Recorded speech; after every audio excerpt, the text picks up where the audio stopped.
সামাজিক যোগাযোগ মাধ্যম ফেসবুকে প্রেমের সম্পর্ক গড়ে ওঠার পর সুখের আশায় ছেড়েছেন স্বামীর সংসার। কিন্তু দীর্ঘ 4 বছর প্রেম করার পর প্রেমিক রেজওয়ান প্রেমিকাকে বিয়ে করতে অস্বীকৃতি জানান। তারই জেরে স্ত্রী স্বীকৃতির দাবিতে অনশনে বসেছেন এক সন্তানের জননী বাবলি আক্তার।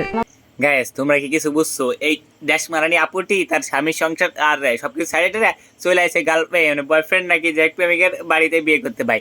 কেউ যদি একটা জিনিস ফ্রিতে পায় সেই জিনিস কি মানুষ মানে দাম দেখে কিনে? মানে দেখা গেল যে একটা জিনিস আমি ফ্রি পাইতেছি, কেউ ফ্রি পাইতেছে, ওইটা কি কেউ টাকা দিয়ে কিনবে? কিংবা একটা জিনিস এমনি খাইতে পাইতেছে, সেটাকে কেউ ঘরে আনবে ভাই? মানে তোমার তো একটা ন্যূনতম জ্ঞান বুদ্ধি থাকা উচিত। যদি ভাত খেয়ে বড় হয়ে থাকো, ভাতই খাইছো, বাট এটা কি ভাই? আমার কি হবে? আপনারা একবার ভাবে দেখেন, একটা মেয়ের লাইফ কিভাবে নষ্ট হয়ে গেল। বাবলি তুমি আচ্ছা ওই ছেলেটার কথা আগে বলি, যে যে ছেলেটা তোমাকে বিয়ে করতে চায় না, ও তো দেখছে যে তুমি তার সাইডে আসতে পারো, তুমি তো এই ছেলের সাইডে অন্য কাছে যাইতে পারো। যেহেতু তুমি তার যেখানে তোমার বাচ্চা আছে, তুমি তার সাইডে আসতে পারছো, তো আমার সাইডে মানে হেরে সাইডে যেতে পারবা না কেন? এইটাই তো ভাই। আর ভাই কি বলবো ভাই, বাংলাদেশে বর্তমানে এটা কমন বিষয়।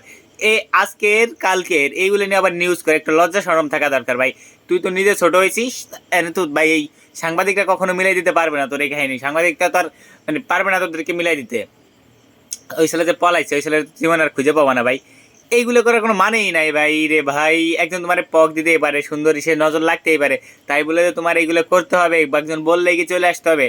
মানে একটা জিনিস তো ভাবার বিষয় আছে, তাই না? মানে না ভাইবে তো আর বললে কিছু হবেই না।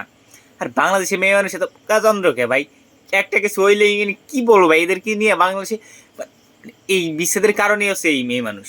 এরা ফাউল আজুরে মানে চিন্তা ভাবনা আজুরে কিছু করবে, তারপর স্বামীকে সাইডে চলে আসবে। আর ভাই নারী মানে বাংলাদেশে তো মেয়েদের কি পাওয়ার, এটা তো সবাই জানে, এটা তো বলা লাগে না। বাট এরা কিছু কইলেই তো, এদেরকে কিছু কইলেই তো খবর আছে, কিছু বলা যাবে না ভাই। সমস্যা নাই ভাই, তুমি চালাই দাও, কিন্তু সাংবাদিকদের বইলে কখনো এই প্রেমিককে খুঁজে পাবা না। হ্যাঁ, সে যে ডুব মারছে, সে ডুব আর উঠতেছে না, ঠিক আছে?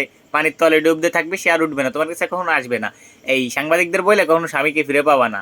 হ্যাঁ, তোমার এগুলো গেছে ওইগুলো গেছে, তো মাঝখানে তুমি নিঃস্ব হয়ে গেলা, ঠিক আছে?